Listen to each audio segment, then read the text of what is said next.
यदि तुम धनवान बनना चाहते हो तो अपने से बड़ों को जवाब मत दीजिए, उनको जवाब मत दीजिए। और यदि तुम धनवान बनना चाहते हो, तुम्हारे घर में, तुम्हारे परिवार में जो बुद्धिमान व्यक्ति हो, समझदार व्यक्ति हो, वफादार हो, ईमानदार हो, उसके हाथ में घर की कमान सौंप दीजिए, उम्र कम हो या ज्यादा हो। और धनवान बनना चाहते हो, सुखी भी बनना चाहते हो, तो कोई नशा मत कीजिए। एक नशा आपके ऊपर चढ़ना चाहिए और कभी उतरना नहीं चाहिए। वो नशा है सत्संग का नशा। और इस नशे में इतना डूब जाओ कि इसके बिना तुमको कुछ अच्छा ही नहीं लगे। अभी एक सज्जन मुझको मिले थे, कह रहे थे कि 4 बजे सुबह उठ जाता हूं तो ही आपका प्रवचन चालू कर देता हूं। खड़े हो जाओ, ये देखिए, ये देखो। बोले शाम को भी चालू है, ज्यों ही टाइम मिलता है चालू है, जेब में मोबाइल बज रहा है, प्रवचन सुन रहा हूं, जा रहा हूं। प्रवचन आपको समझदार बनाता है, प्रवचन आपके भीतर के मैल को काट करके निकालता है, तुम्हारे अंतःकरण को निर्मल बनाता है। और सत्संग का प्रभाव यदि तुम्हारे ऊपर पड़ गया तो याद रखना, क्रोध धीरे धीरे तुम्हारा कम हो जाएगा। और लक्ष्मी उन्हीं का चुनाव करती है जो लोग अपने क्रोध को धीरे धीरे खत्म कर लेते हैं। जहां क्रोध ज्यादा आता है, जिस घर के लोग क्रोधी स्वभाव के हैं, वहां पर विकास धीमी गति से होता है, थोड़ा सहनशीलता भी बढ़ेगी। और कोई यदि तुम्हारे घर में, परिवार में, गांव में तुमको कुछ समझाता है तो उसको धन्यवाद दीजिए, पैर छूइए और कहिए कि धन्य हो जो आपने मेरी फिक्र किया। समझाने वाले से नाराज मत हो। अभी हमारे विधायक लालजी राम जी कह रहे थे, गुरुमन साहब, क्षमा देव की जिक्र ने, गुरुमन देव की फिक्र ने मुझे मजा चखा दिया, और संतों का जब दर्शन किया तो संतों ने असंग देव से मिला दिया, ऐसा बता रहे थे कुछ। तो ये गुरुमन देव कौन से व्यक्ति का नाम है?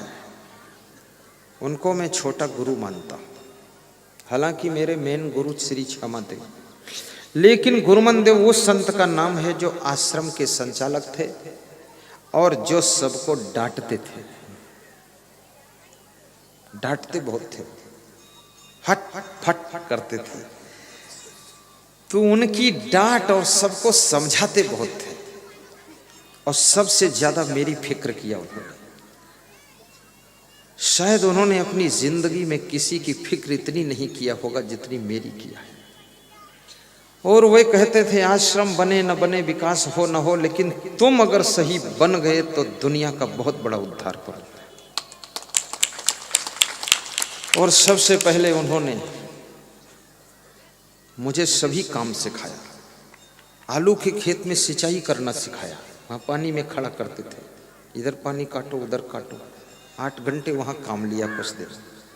आलू की कटिंग करना सिखाया, लेकिन सब बस फटाफट चेंज किया उन्होंने। कैशियर का कार्य सिखाया, उससे भी हटाया।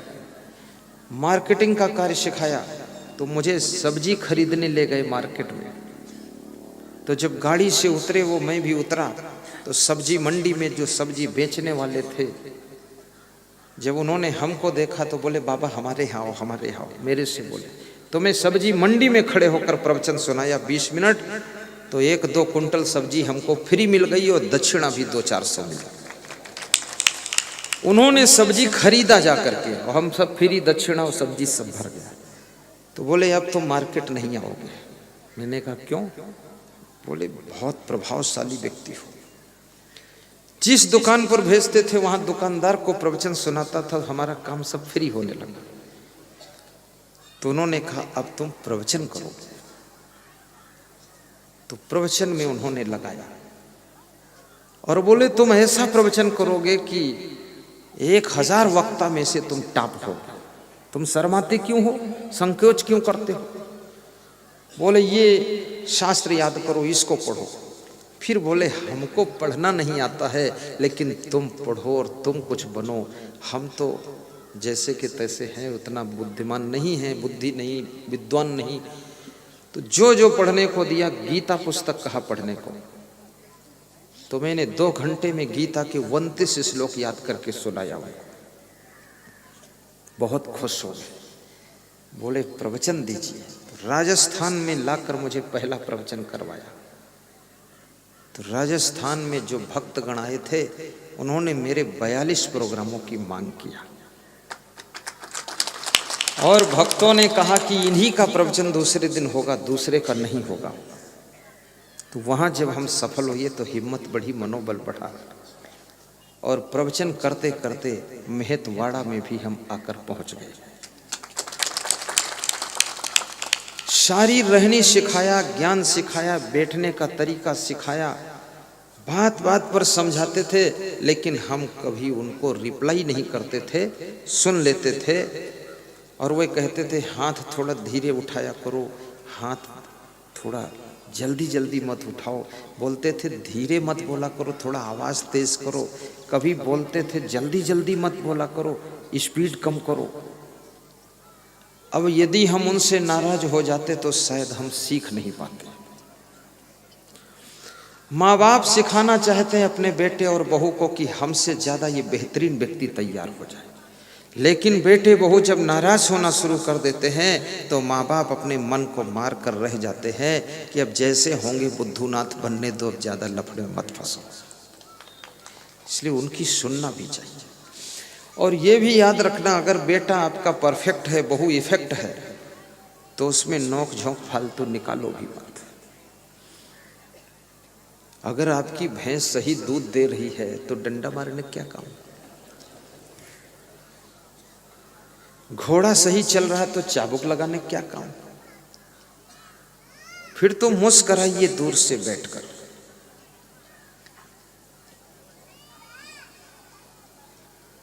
परस्पर जितना तुम प्रेम से रहोगे तुम धनवान होते चले जाओगे। आपस में एक दूसरे की गम खाओगे तुम धनवान बनते चले जाओगे। नशा व्यसन नहीं करोगे तुम धनवान बनते चले जाओगे। आलस्य को दूर विदा कर दोगे, निकम्मापन छोड़ दोगे, समय को व्यर्थ नहीं गंवाओगे, तुम चंद्र समय में बहुत बड़े धनवान व्यक्ति बन जाओगे। सबसे कीमती तुम्हारे जीवन में यदि कुछ है तो उसका नाम है time. Importance of the 1 minute in life. आपकी जिंदगी में 1 मिनट का भी बड़ा महत्व है। अभी शोभा यात्रा निकल रही थी, इतनी बड़ी शोभा यात्रा थी, इतनी गहमा गहमी थी, इतनी धूमधाम थी, बहुत आनंद लिया लोगों ने। और सबसे ज्यादा आनंद तो हमने लिया, क्योंकि हमें बिठाया गया था बग्घी के ऊपर, ऊपर से सब दिख रहा था। तो नवयुवक भक्तगण अलग ही नृत्य कर रहे थे, झूम रहे थे। तो माताओं बहनों ने अलग झुंड बनाकर इन्होंने अलग अपना शुरू किया। अब बैंड बाजा बज रहा था, गुरु मेरी पूजा और गुरु मेरी भक्ति क्या क्या बोल रहा था। तो मैं तो ऐसा नहीं सोचता था मेहतवाड़ा में इतनी बड़ी शोभा यात्रा निकलेगी, 0.5 किलोमीटर की लंबी शोभा यात्रा, और पटाखे भी धूमधाम से फोड़ा है, पट पट पट पट पट पट, चिट चिट चिट। मैं समझता, और इस गांव के हर घर परिवार के लोगों को मैं धन्यवाद देता हूं, बुजुर्गों को भी और माताओं बहनों को भी, बच्चों को भी। सबने अपने अपने द्वार के सामने उस शोभा यात्रा में सम्मिलित होने वाले नर नारियों, भक्तों, संतों के ऊपर फूलों की वर्षा भी किया, पुष्प वर्षा।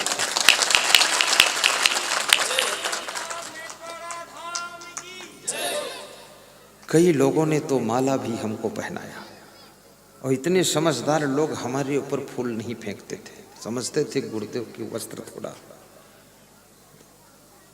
शोभा यात्रा में शामिल होने वाले नर नारियों पर फूल बरसाते थे और हमारी बग्घी पे बरसा देते थे, समझदारी से शोभा यात्रा।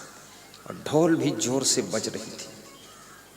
ढोल तो मध्य प्रदेश की बहुत खतरनाक ढोल है, ऐसा धमाधम बजाते हैं, मुझे डर लग रहा फूट न जाए, पर फूटती नहीं।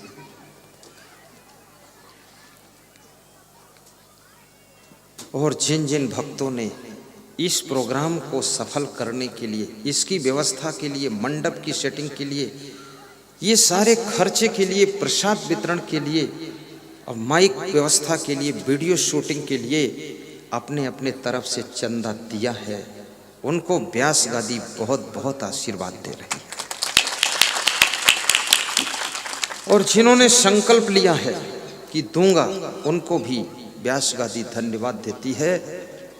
और जो शेष बचे हों देने को, सत्संग के बाद तुरंत दे देना, कि क्योंकि अब सब पेमेंट फाइनल हो रहा है। इधर बैठे हुए साधु संत को भी दक्षिणा देनी है। मैंने इनसे पूछा कितनी दक्षिणा दोगे, तो बोले 100 रुपया। अरे हमने कहा बेइज्जती कराओगे, 200 रुपया दे दो। तो 200 इनकी करवाया। एक एक चादर हमने कहा कि मैं अपनी तरफ से इनको दे देता हूँ, गरम चादर। कुछ इनको मिलना चाहिए, ये फालतू यहाँ बैठे रहेंगे, परेशान नहीं हो जाएंगे। फिर सर्दी का महीना थोड़ा ओढ़ेंगे। फिर हमने कहा थोड़ा थोड़ा दक्षिणा हम भी दिला देते हैं। आज के महंगाई के युग में साधु का भी ख्याल रखना बहुत जरूरी है, ताकि उसका आने जाने का बस का किराया तो पूरा हो जाए। एक सज्जन कह रहे थे कि हमारे यहाँ कोई साधु आता ही नहीं। हमने कहा जब आता था दक्षिणा कितनी देते थे? बोले 5 रुपया। तो हम कह रहे तुम्हारे यहाँ चोर आएंगे, साधु नहीं आएंगे। हाँ, ये 5 रुपये देते। महंगाई का युग आ गया है। और दान करने से धन घट नहीं सकता है, कभी नहीं घटता। दारू पीने से धन बढ़ नहीं सकता है, दान करने से धन घट नहीं सकता है। और यदि मंदिर निर्माण और सत्संग में धन लगा दिया है तो धन 10 गुना भी बढ़ सकता है। आज यहाँ एक फतेह सिंह नाम के